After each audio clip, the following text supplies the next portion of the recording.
Bonjour communauté Coup Critique, ici Kim et aujourd'hui je vous fais la critique de la boîte de base de Call of Cthulhu. Call of Cthulhu, ou l'appel de Cthulhu en français, est disponible en français et je suis très contente de le dire. Autant le jeu complet que la boîte de départ sont disponibles dans les boutiques au Québec en français et en France aussi, bien entendu. Donc c'est une production de Chaosium qui fait Call of Cthulhu en général, donc en anglais. Puis la boîte de base a été traduite par Edge, donc Edge Studio, qui nous fournit donc tout le matériel en français. Dans cette boîte de base, dans le fond, cette boîte contient absolument tout ce qui est nécessaire pour jouer nos premières parties de l'appel de Cthulhu. On trouve donc dans la boîte un ensemble de dés. Vous allez remarquer rapidement, il n'y a pas de dés 12 parce qu'on n'a pas besoin de dés 12 dans l'appel de Cthulhu, mais on a un deuxième dé de dizaines pour pouvoir faire les avantages et les désavantages plus rapidement, donc rouler 2 dés de dizaines en même temps. Donc ils nous fournissent un petit bonus comme ça, un dé pour les avantages, désavantages. Dans la boîte, on a aussi des feuilles de personnages vides et des feuilles de personnages pré-générées, si vous voulez vous inspirer ou carrément jouer ces personnages-là. Et c'est possible aussi d'aller sur Internet et sur le site de Chaosium, oui, télécharger des PDF interactifs des feuilles de personnages. Comme ça, quand vous rentrez les statistiques, tous les chiffres, les succès difficiles et extrêmement difficiles se calculent par eux-mêmes. Donc, si vous voulez faire un peu moins de mathématiques, vous pouvez aller les chercher, les PDF en ligne, qui se calculent tout seuls. Ensuite, dans la boîte de départ, on a 3 livres. 3 livres appelés de manière très facile à comprendre. Livre 1, livre 2 et livre 3. Le livre 1 est une aventure solo. Donc, seul contre les flammes. Une aventure solo dans le monde, bien entendu, de Cthulhu, où on doit... un peu la manière comme un livre dont vous êtes le héros. Donc, commencer, faire des choix qui nous amènent dans un autre chapitre et on suit comme ça un peu à travers le livre les différents numéros. À travers cette aventure-là, on apprend les règles de base. On apprend les différentes statistiques, à repartir les statistiques. On apprend les habiletés aussi. Comment on peut les choisir, comment fonctionnent les jets de dés, comment fonctionnent les combats. Donc tout ça se fait graduellement tout au cours de l'histoire que vous allez vivre. Et comme dans un livre dont vous êtes le héros, il y a des embranchements qui se font. Donc si vous ratez un jet de dés, vous ratez un tel paragraphe. Si vous le réussissez, vous allez ailleurs. Dépendamment des choix que vous faites aussi, il va y avoir des conséquences différentes. Donc c'est un jeu solo, je dirais très classique dans sa formule, donc ça rappelle notre enfance, mais vraiment très efficace. Le but de commencer par ce livre-là, avec l'aventure solo, c'est justement pour nous faire jouer avant de tomber dans les règles parfois plus arides. On commence par le jeu, on commence par s'immerser dans l'univers de Cthulhu pour nous donner le goût d'en apprendre plus. Donc, ce livre 1-là est une accroche, vraiment une très bonne accroche. C'est plaisant. Je l'ai fait en ligne. Vous pouvez voir le vidéo probablement. Je l'ai fait sur Twitch avec des auditeurs. Mais donc voilà, c'est une aventure qui est fort intéressante. On apprend sans s'en rendre compte les règles du jeu. Le livre 2 est le livre de règles. Donc, comme j'ai mentionné, le but est de commencer à jouer dans le livre 1, apprendre tranquillement les règles de très base, on s'entend, et comment fonctionnent les dés de pourcentage, comment on réussit des jets d'habileté, comment fonctionnent les combats, avec les jets opposés. Puis, cet ordre-là de livre est vraiment bien réfléchi pour qu'on puisse toucher à l'univers, qu'on ait envie d'apprendre des règles supplémentaires, ce qui est très rare. Donc, on touche au mythos avant vraiment de tomber dans le plus aride et le plus sec un peu. Sans vouloir faire de la pédagogie socio-constructiviste, là, mais le fait aussi d'apprendre les règles sur des connaissances qu'on a déjà, c'est beaucoup plus facile. C'est beaucoup plus facile à comprendre, c'est plus facile à assimiler, c'est plus concret pour nous. Donc, cette procédure-là, je pourrais dire, elle est extrêmement pédagogique mais elle est très bien faite aussi parce que pour avoir déjà joué, mais quand même jamais des tonnes ou jamais masterisé une partie de l'appel de Cthulhu, j'ai trouvé que les règles étaient beaucoup plus faciles à se souvenir les ayant vécues auparavant. Donc on parle d'environ 23 pages de règles dans le livre de règles, ce qui est quand même beaucoup plus léger que le manuel du joueur et le manuel du gardien, donc du maître de jeu, qui sont vendus aussi à part, là. Donc, pour quelqu'un qui veut commencer ou tester, voir s'il aime le jeu de l'appel de Cthulhu, c'est vraiment beaucoup plus léger. On est à l'essentiel, on comprend l'essentiel des règles, mais c'est vraiment une bonne initiation avant de tomber dans de lourds manuels qui peuvent nous décourager d'essayer un nouveau jeu. De la même manière, c'est aussi beaucoup plus facile pour un nouveau maître de jeu de commencer avec ces règles-là allégées, de bien les maîtriser, puis par la suite d'aller acheter son livre de manuel de maître de jeu et de plonger dans des règles un peu plus complexes avec plus de détails ou plus d'exceptions, on pourrait dire, en ayant déjà acquis des connaissances. Donc, côté pédagogie, c'est un A+, de mon côté. Finalement, le livre 3 est un livre d'aventure. Donc, des aventures, ce ne sont pas des nouvelles aventures, mais ce sont des aventures qui ne sont pas disponibles pour la 7e édition à l'extérieur de ce coffret-là. Donc, c'est 3 aventures qui existaient déjà dans les éditions précédentes et qui ont été actualisées aux règles de la 7e édition. Et là, je ne veux pas vous penser quand je dis ça qui ont été radins sur le choix des aventures en disant « ils prennent des choses déjà faites, ça a été facile ».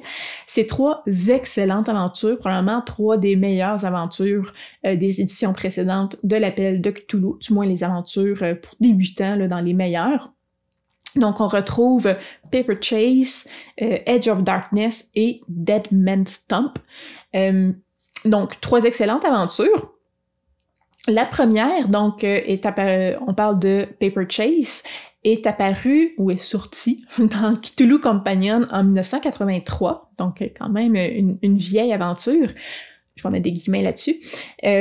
Donc, c'est une aventure faite pour un maître de jeu et un joueur à l'origine. Ici, dans la boîte, c'est 1 ou 2 joueurs, mais c'est vraiment pour un groupe réduit, là. Et personnellement, je trouve que c'est très Lovecraftien comme ambiance d'être seulement un joueur dans l'univers de l'appel de Cthulhu. Si vous lisez les livres de Lovecraft, c'est pas des bandes de personnes qui font face aux horreurs, c'est souvent un seul investigateur contre les abominations de ce monde.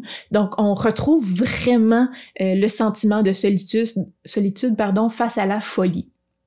Alors, je trouve que c'est vraiment aussi un premier des 3 scénarios qui est plus facile pour un maître de jeu, donc moins de monde à gérer, moins d'intervention des fois à essayer de moduler.